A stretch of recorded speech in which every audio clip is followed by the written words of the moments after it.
આજે આપણે વાત કરવાના છીએ ઇઝરાયલથી દીકરીનો પત્ર આવતા પિતા સાથે બનેલી ઘટના।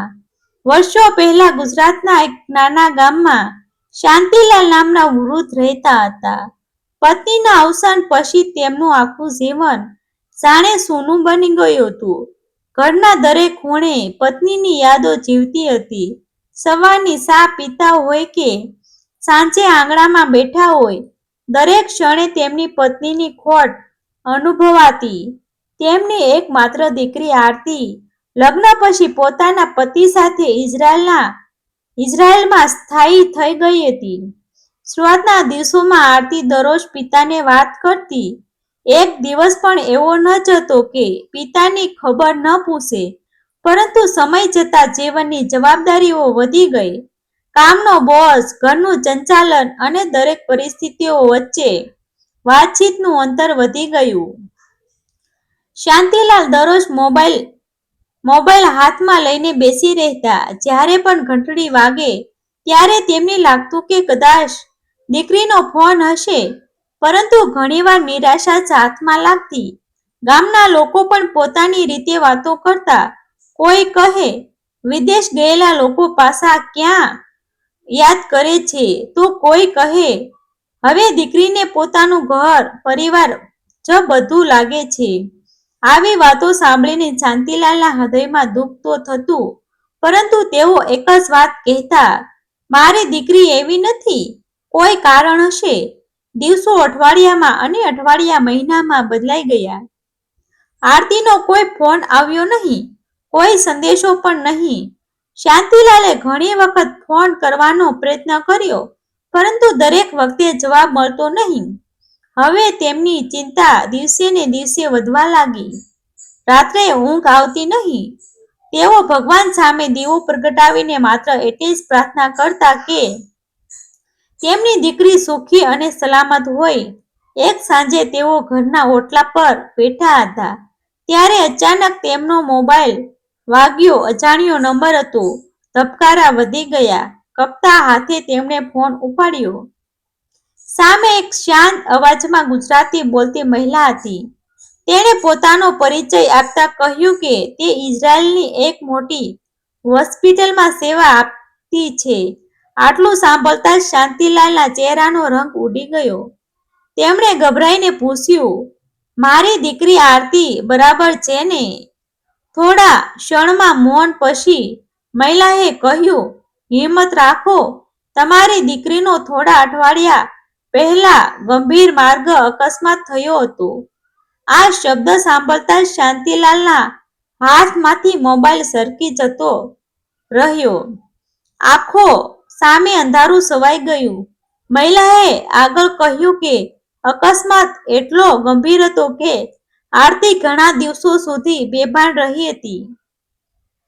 ડોક્ટરોએ સતત સારવાર કરી અને ઘણી મહેનત પછી હવે તે જોખમની બહાર છે। ભાનમાં આવ્યા પછી તેણે સૌથી પહેલા પોતાના પિતાનું નામ લીધું હતું, પરંતુ શરીર ખૂબ નબળું હોવાથી તે પોતે વાત કરી શકતી નહોતી।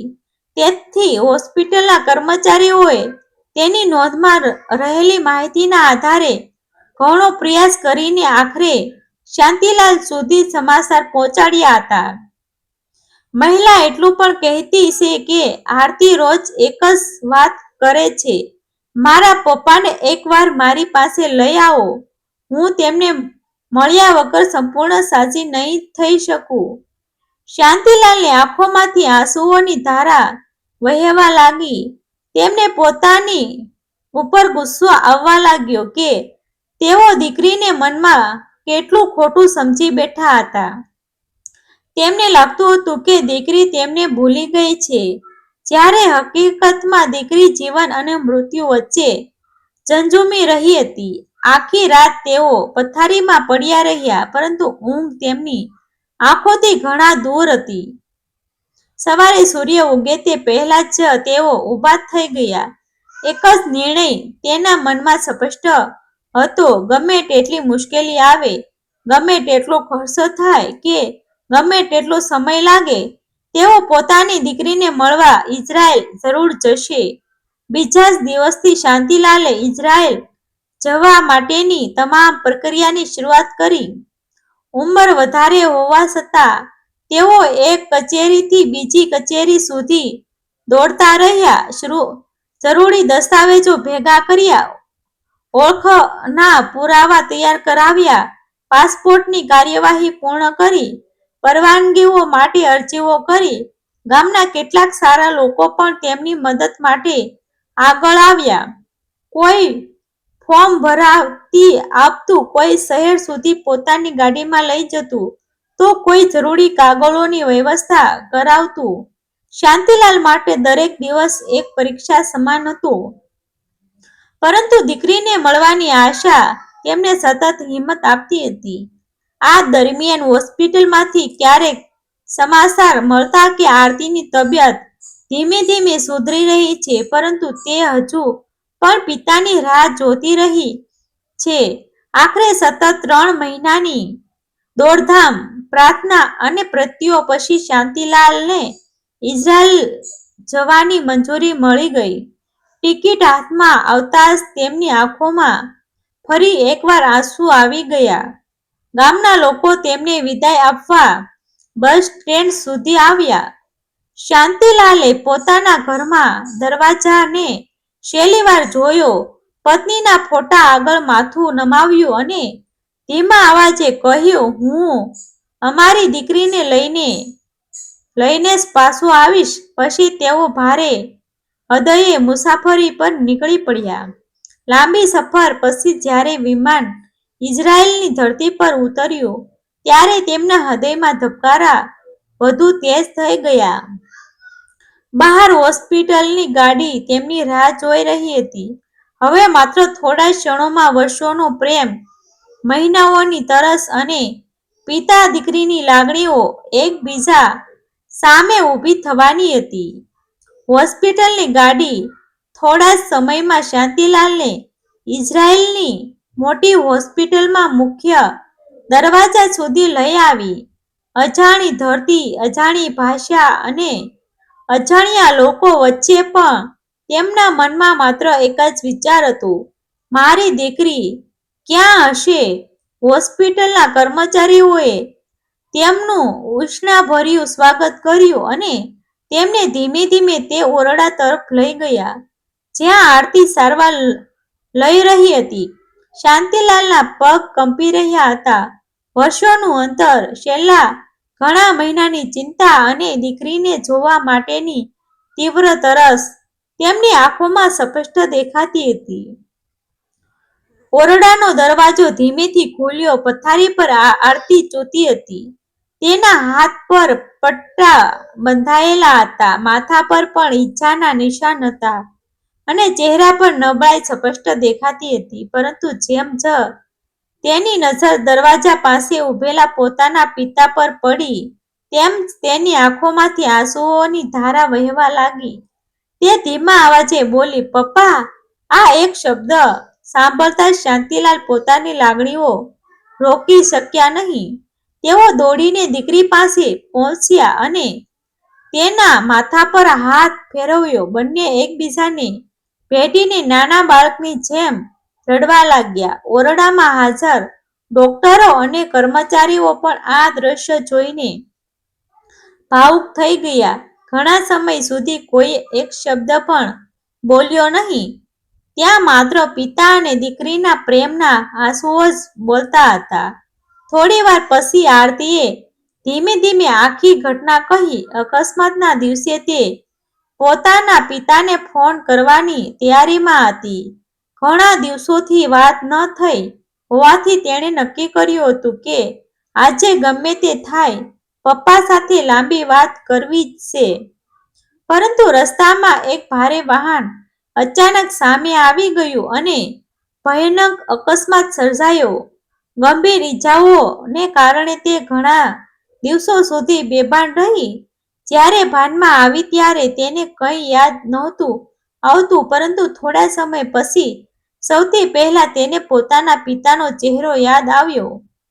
બોલવાની શક્તિ નહોતી, તેથી તે માત્ર આંખોમાં આંસુ લઈને ડોક્ટરોને પોતાના પિતાની વાત સમજવાનો પ્રયત્ન કરતી રહી. આખરે હોસ્પિટલના કર્મચારીઓ તેની પાસે રહેલી માહિતીના આધારે ઘણા પ્રયાસો કર્યા અને શાંતિલાલ સુધી સમાચાર પહોંચાડ્યા. આરતી રડતા રડતા બોલી, પપ્પા, મને માફ કરી દો. તમને લાગ્યું હશે કે હું તમને ભૂલી ગઈ છું, પરંતુ હું તો દરરોજ તમને યાદ કરતી હતી. શાંતિલાલે તરત જ તેની આંખોમાં આંસુ લૂસીને કહ્યું, દીકરી, પિતા પોતાના સંતાનને ક્યારેય દોષ આપતા નથી. ભગવાનનો લાખ લાખ આભાર છે આજે તું મારી સામે બેઠી છે. આ પછીના દિવસોમાં શાંતિલાલે એક ક્ષણ માટે પણ દીકરીનો સાથ છોડ્યો નહીં. તેઓ સવારે સૌથી પહેલા તેની પાસે પહોંચતા, પોતાના હાથેથી જમાડતા, દવા પીવડાવતા અને કલાકો સુધી તેની બાજુમાં બેસીને બાળપણની વાતો કરતા. આરતીના ચહેરા પર ધીમે ધીમે ફરી સ્મિત આવવા લાગ્યું. ડોક્ટરો પણ આશ્ચર્યચકિત હતા કે જે દર્દી થોડા દિવસ પહેલા નિરાશામાં ડૂબેલી હતી, તે હવે ઝડપથી સ્વસ્થ થવા લાગી હતી. તેઓ કહેતા કે દુનિયાની કોઈ દવા માતા પિતા જેવા નિસ્વાર્થ પ્રેમની બરાબર કરી શકતી નથી. થોડા અઠવાડિયા પછી આરતીને હોસ્પિટલમાંથી રજા મળી ત્યારે તે પોતાના પિતાનો હાથ પકડીને હોસ્પિટલની બહાર નીકળી. ત્યારે ત્યાં હાજર ઘણા લોકો તાળીઓ પાડી રહ્યા હતા, કારણ કે તેઓ માત્ર એક દર્દીને નહીં, પરંતુ પ્રેમ અને વિશ્વાસથી જીતને જોઈ રહ્યા હતા. ઘરે પહોંચ્યા પછી આરતીએ પોતાના પિતાને આખું ઘર બતાવ્યું. પછી બંનેએ એક મહત્વનો નિર્ણય કર્યો કે જીવનમાં ગમે તેટલી વ્યવસ્થા આવે, પરંતુ એક દિવસ પણ એવો નહીં જાય કે બંને એકબીજાની ખબર ન પૂછે. અંતે શાંતિલાલે આકાશ તરફ જોઈને પોતાની સ્વર્ગસ્થ પત્નીને યાદ કરી અને ધીમા અવાજે કહ્યું, આજે અમારી દીકરી ફરી હસી રહી છે. હવે મને બીજી કોઈ ઈચ્છા નથી. આરતી પોતાના પિતાના ખભા પર માથું મૂકી ફરી બાળકની જેમ રડી પડી. તે ક્ષણે બંનેને સમજાઈ ગયું કે દુનિયાની સૌથી મજબૂત બંધન લોહીનું નહીં, પરંતુ નિસ્વાર્થ પ્રેમનું હોય છે. અંતર દેશોનું હોઈ શકે, સમયનો ફરક હોઈ શકે, પરંતુ સાચો સંતાન પ્રેમ અને પિતાનો આશીર્વાદ ક્યારેય ઓછો પડતો નથી. આ સંબંધ જીવનની સૌથી મોટી સંપત્તિ છે. ડિસ્ક્લેમર: આ વાર્તા મનોરંજન અને લાગણીસભર રજૂઆત છે. રચાયેલ કાલ્પનિક કૃતિ છે. તેનો કોઈ વ્યક્તિ, સ્થળ કે વાસ્તવિક ઘટના સાથે સીધો સંબંધ માનવો નહીં. આવા જ વિડીયો જોવા માટે અમારી ચેનલ સાથે બન્યા રહેજો. અમારી ચેનલને સબસ્ક્રાઇબ કરી દેજો. આભાર મિત્રો.